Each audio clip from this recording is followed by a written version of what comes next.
Child trafficking, the provision, harboring, or transportation of a child through the use of force, fraud, or coercion for the purpose of subjection to involuntary servitude. Over 50% of victims in sub-Saharan Africa are children, and the continent accounts for 8% of child sex trafficking in the world.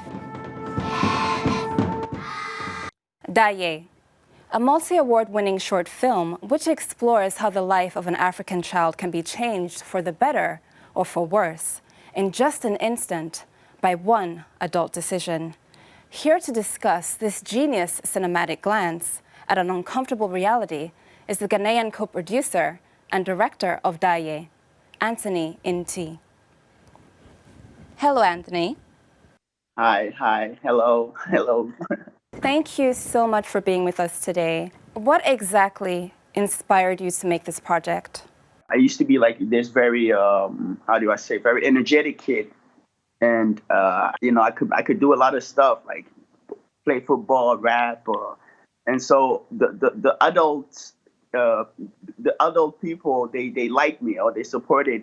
I mean, they will always hype me up, and so sometimes, you will go with them. And then later on, I kind of like figured like it wasn't always the right environment for me.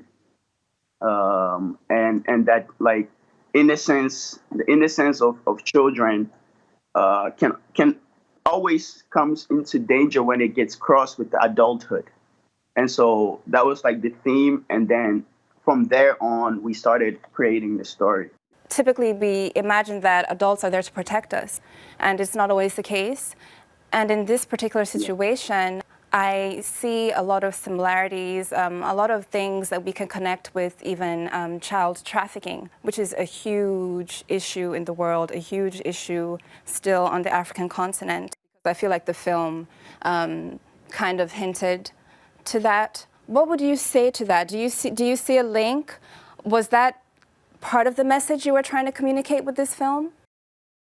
I didn't want to show things black and white, but I did wanted you to be aware of what's hanging that we don't necessarily see, but it's something I did want to elaborate. So that's why I felt like this was a very universal thing.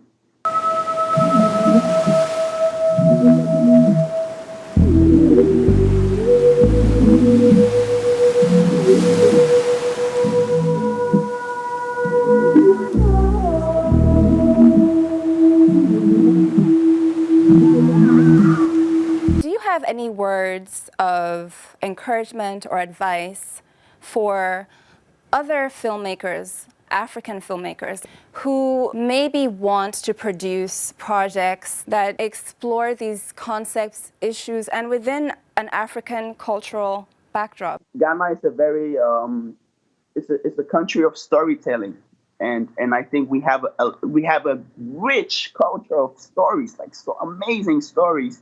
We should reach out to each other and just try and let our voice be heard, because we've always had a voice. For me, it was always about the story, and all the other stuff, I see it as budget, in the sense of like the more money, the more stuff you can do. But can you tell a good story? I don't know if 100 million or whatever, But so I think just working on our storytelling, because we are great storytellers. Continued success for you, Anthony Nti. Thank you for being here with us today. I really appreciate your time. Thank you for the invitation. It was really nice. Yeah. Although the African continent is still being pillaged and exploited for the abundance of diverse wealth embedded in its soil, one could argue that our children are Africa's most precious resource. For more information on child trafficking in Africa and Anthony Nti's work, visit Africanews.com. Now stay tuned for more programming on all things African.